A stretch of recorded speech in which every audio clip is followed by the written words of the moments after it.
morning, students. Welcome to Study from Home, a program initiated by Kanamagan Public School, Vrindavan.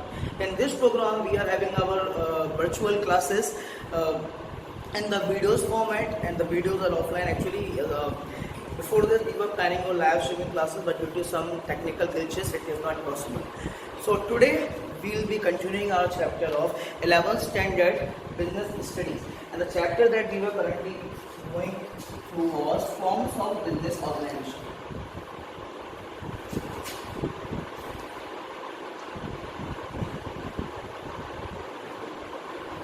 Forms of Business Organization.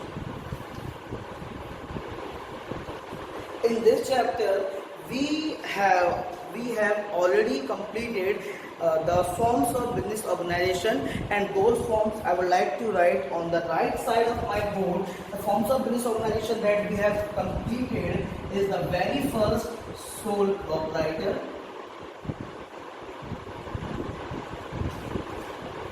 joint into family,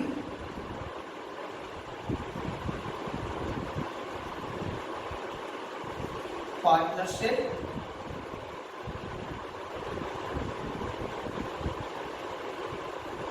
and cooperative society. Till now we have completed 4 forms of business organization: sole proprietor, joint into family, partnership, and cooperative society. The cooperative society we were continuing our previous video. ठीक है, soul property हमने finish कर लिया पूरा, joint into family finish कर लिया, partnership finish कर लिया, एंड कोऑपरेटिव जो था हम अभी कर रहे थे. अब इनका जो इवैल्यूएशन है, इवैल्यूएशन हमने किस बेसिस पे किया है? सबसे पहले for every form of business organisation we learn about its features, benefits and demerits. ठीक है, so for all these 3 or 4 organization, I am not going to repeat all those benefits and demerits and features. I will be discussing about cooperative society. The last topic that we had in our previous video was types of cooperative societies. Types of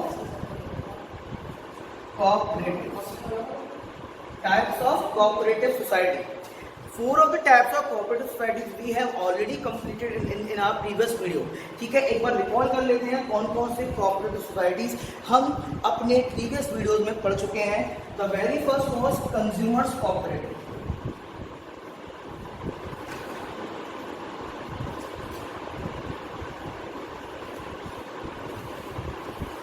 Consumers cooperative means consumer cooperatives are the organization which works for to protect the economic interest of its members. and जो members होते हैं cooperative के वो होते हैं consumers. consumer कौन होता है? consumer is a person who consume any good.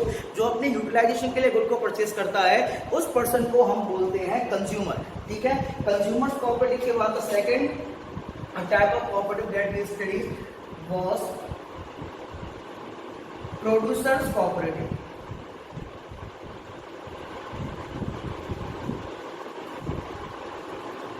ठीक है, प्रोड्यूसर्स कोऑपरेटिव में जो मेंबर्स होते हैं वो होते हैं आपके प्रोड्यूसर, यानी कि जो कोई भी गुड्स या कमोडिटी को प्रोड्यूस करते हैं, उनको रॉ मटेरियल प्रोवाइड कराना, उनको मार्केट प्रोवाइड करना, किसी भी तरह की जो फैसिलिटी जो कि प्रोड्यूसर्स की हेल्प करती है प्रोडक्शन में, उस सोसाइटी को हम बोलते हैं क्या? Producers cooperative society. The third one was market cooperative. Means market cooperative societies were those societies which were giving facility of marketing, whether the packaging, providing the market, give them customers. तो ये आपका marketing cooperative में आया जो हम previous videos में कर चुके हैं. और एक और type of cooperative जो हम previous video में cover कर चुके हैं वो है आपका credit cooperative. And I am damn sure credit cooperative आपके लिए नया नहीं है, because in the chapter of our 10th economics money and credit, वहाँ पे लास्ट में कोऑपरेटिव के बारे में बताया गया था कि how this cooperative help in the rural areas to set up credits, because rural areas के लिए फॉर्मल एंड इनफॉर्मल क्रेडिट का अरेंजमेंट बहुत ज़्यादा डिफिकल्ट होता है. ठीक है। तो लोग क्या करते हैं, अपने एक्सप्लॉयटेशन के लिए मिडिलमैन को मार्केट से रिमूव करने के लिए, जो आपके इनफॉर्मल सोर्स से बचने के लिए अपने रिसोर्स को पूल करते हैं एंड एक कोऑपरेटिव बना लेते हैं। और इस कोऑपरेटिव का काम क्या रहता है, provide credit on very low interest to its members. ये आपका काम है क्रेडिट कोऑपरेटिव का। अब all this four type of cooperatives we have studied in our previous video. Today we are going to study the remaining two cooperative societies. The fifth one, farmers cooperative.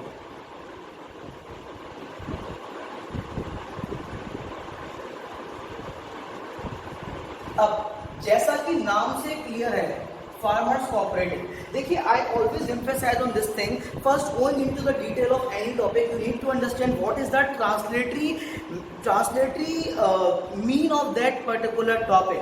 Consumers means cooperative which work for consumer, cooperative which work for producer. Let me answer the rules. Cooperative which work for producer, cooperative which provides market facilities and cooperative which provides credit on a very low interest. तो ऐसे ही farmers cooperative consists the members farmers, यानी farmers cooperative के जो members होते हैं वो होते हैं farmers होते हैं, and it associates with farmer, it helps the farmer to attain the agricultural instruments, fertilizers, seeds, manures, so many things which anyhow help the farmers in agriculture. यानी कि एग्रीकल्चर में हेल्प करने वाले सारे प्रोडक्ट्स को बहुत ही लो रेट पे provide करने का काम करते हैं आपके फार्मर्स कोऑपरेटिव. यानी कि cooperative which is set up by the farmers for to eradicate the middleman and for to protect their economic interest. Ultimately cooperative societies का काम क्या है? कोऑपरेटिव सोसाइटीज का काम बिजनेस एक्टिविटी को अंडरगो करना नहीं है. इनका काम क्या है? Protect economic interest of its member. Protect economic interest of its member. अब मैं बार ऑलमोस्ट हर बार जब भी मैंने कोऑपरेटिव डिस्कस किया है, मैंने ये टर्म आप लोगों को बहुत ज़्यादा बताया है, इकोनॉमिक इंटरेस्ट. इकोनॉमिक इंटरेस्ट का मतलब है कि अगर ये कोऑपरेटिव 1 रुपये भी बचा सके ना इन इसके मेंबर्स का, तो it is beneficial for them. अब रीज़न क्या है, ये क्यों बेनिफिशियल है? बिकॉज इसका जो एग्जिस्टेंस है वो किसी हॉटशॉट रिच मैन के इन्वेस्टमेंट से नहीं होता. इसका एग्जिस्टेंस होता है poor people come together and pool their resources to form the cooperatives. ठीक है, and that is the legacy of cooperative along with the farmers cooperative. Farmers cooperative provide help to farmers for agriculture. So we have completed the 5 type of cooperative: consumer, producer, market, credit, farmers, and last but not least 6 type of cooperative, that is housing cooperative.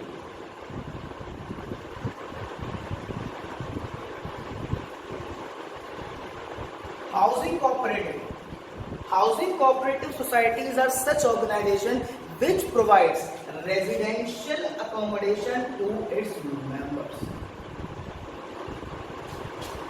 Residential accommodation. अब सबसे challenging बात तो हमारे लिए यही है, what is the meaning of term residential accommodation. देखिए यहाँ पे लोग एक साथ आ रहे थे जिससे बीच में जो दलाली का पैसा है वो खत्म हो जाए. यहाँ प्रोड्यूसर का बेनिफिट हो रहा था, यहाँ मार्केट मिल रहा था, यहाँ उधार मिल रहा था, यहाँ फार्मर्स को बेनिफिट हो रहा था. तो हाउसिंग कोऑपरेटिव क्या करते हैं, ये अपने मेंबर्स को हाउसिंग मटेरियल, लैंड, फ्लैट, ये इस तरह के गुड्स प्रोवाइड कराते हैं for to provide them residence, to provide them residential accommodation, जिससे इसके members के रेजिडेंस मिलने की गारंटी जो है वो पक्की हो जाए, कंफर्मेशन हो जाए कि if any of the person is member of this housing cooperative, then definitely this housing cooperative will help its members to attain the residential accommodation. इसके लिए ये उनको कम रेट में लैंड प्रोवाइड कर सकते हैं, ये सोसाइटीज काट सकते हैं, ये बिल्डिंग मटेरियल प्रोवाइड करा सकते हैं. तो ये काम है आपका हाउसिंग कोऑपरेटिव का, providing residential accommodation to its members. ठीक है, एक बार और रिकॉल करता हूँ, consumers, producer, marketing, credit, farmers, housing cooperative and residential accommodation. तो कोऑपरेटिव सोसाइटी हमने यहाँ फिनिश कर लिया है। इसके बाद हम देखेंगे case study of cooperative society.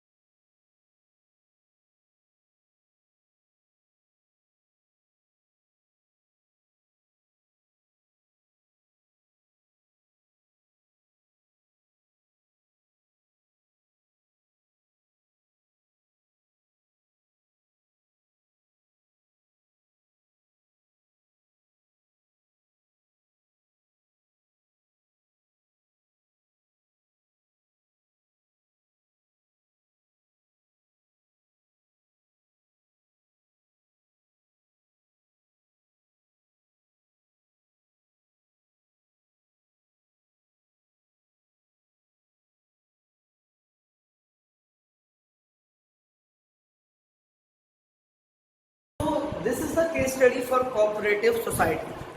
अब सबसे पहले तो मैं आपको ये एलैबोरेट कर दूंगा, as we are first time on the board for 11th standard, कि केस स्टडी होती क्या है, what a case study exactly is. Case study को हम सीधा सीधा बोल सकते हैं प्रैक्टिकल एप्लीकेशन। प्रैक्टिकल एप्लीकेशन यानी कि हमने पूरा का पूरा टॉपिक पढ़ लिया, उस टॉपिक के बाद whatever the principle, whatever the method that we have completed, we are going to apply that method our knowledge of this real world situation. अब इसका एग्जांपल मैं आपको दूं, आप लोगों ने बचपन में एक गेम खेला होगा, ट्रुथ, डेयर और फ्रेम, ठीक है। So better not discuss about truth and dare, discuss about only frame. Frame क्या है? फ्रेम ये है कि आपको एक सिचुएशन दे दी जाती है and in that situation you give the solution as per your knowledge और एज पर योर रिक्वायरमेंट। तो कुछ ऐसा ही है कि I am giving you a situation and I am framing you in this case study and you need to give answer of this case study as per your current knowledge और whatever we have read in the following topic. देखिए, case study business studies का एक most essential part है and board जैसे जैसे year pass on होते जा रहे हैं, the CBSE board has increase the weightage of case study in the examinations. 80 marks के पेपर में आपको 60 to 70 marks case study base पर मिल जाएंगे, चाहे वो ऑब्जेक्टिव हो, चाहे वो आपका फिल इन द ब्लैंक्स हो, चाहे वो आपका ट्रू फॉल्स हो, चाहे वो आपका सब्जेक्टिव हो। Case study means practical application. अब जब case study means practical application, we need to understand how to solve case study in a very effective way. Very first thing that we'll have to take care of before going into solving the case studies, our communication must be good, and we all are not having a very good communication. So what we are going to do, we are going to read this case study twice. हम इस case study को कम से कम 2 बार पढ़ेंगे, ठीक है। उसके बाद बात करते हैं, वर्ड टू वर्ड पढ़ूंगा केस स्टडी को, सुनिएगा। A new cooperative store has been set up in Delhi through registration under Delhi Cooperative Societies Act.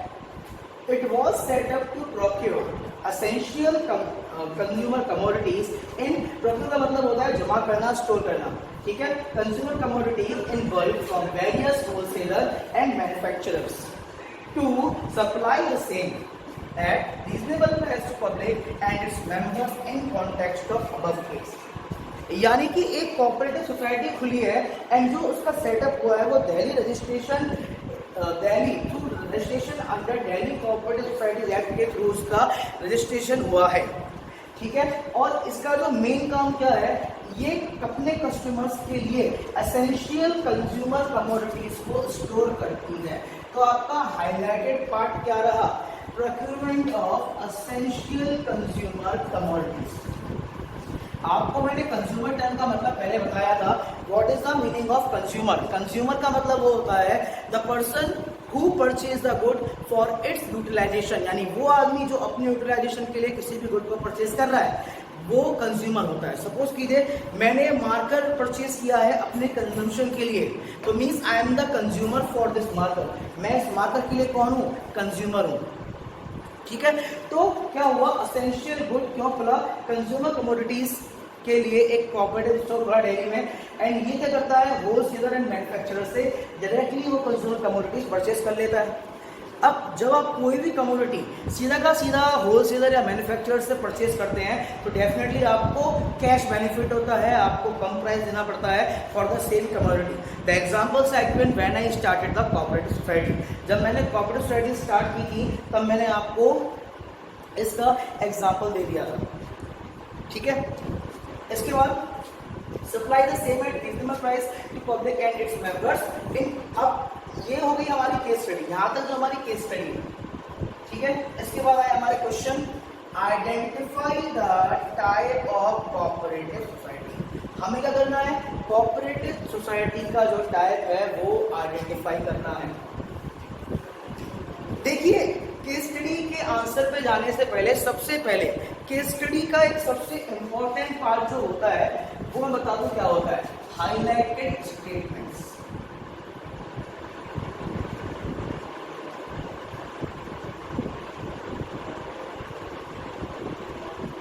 कभी कभी ऐसा होता है कि ये 4-5 लाइन की केस स्टडी हमारे लिए पूरी इंपॉर्टेंट नहीं है, हमें आंसर के लिए उस पूरी केस स्टडी से हाईलाइटेड स्टेटमेंट को ढूंढना पड़ेगा, एंड उस पूरी केस स्टडी को पढ़ने के बाद the highlighted statement what you get, set up to procure essential consumer commodities, that's it, that is our answer. पहला क्वेश्चन क्या था हमारा, identify the type of cooperative society being described in the above line, यानी कि इन lines में जो cooperative society describe की गई है हमें उसको आइडेंटिफाई करना है। यहाँ पे जो कोऑपरेटिव सोसाइटी सेटअप हुई है वो क्यों हुई है, कंज्यूमर कमोडिटीज के लिए, जिससे कि उन कंज्यूमर कमोडिटीज को अवेल कराया जा सके अपने कस्टमर को in a very reasonable and minimum price. That was the first question.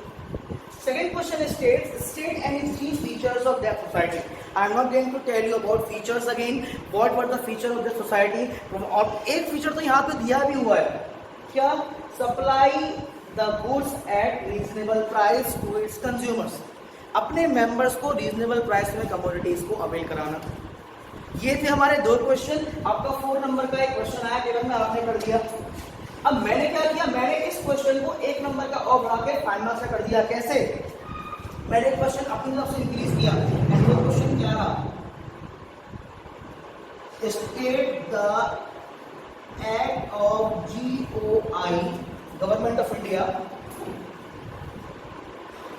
Under which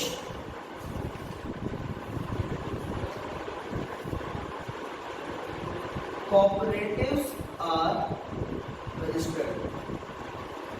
तो ये क्वेश्चन हो गया आपका 1 मार्क का, जो आप शायद भूल रहे हो, ठीक है। तो इस केस के लिए हम इस वीडियो को यहीं फिनिश करते हैं।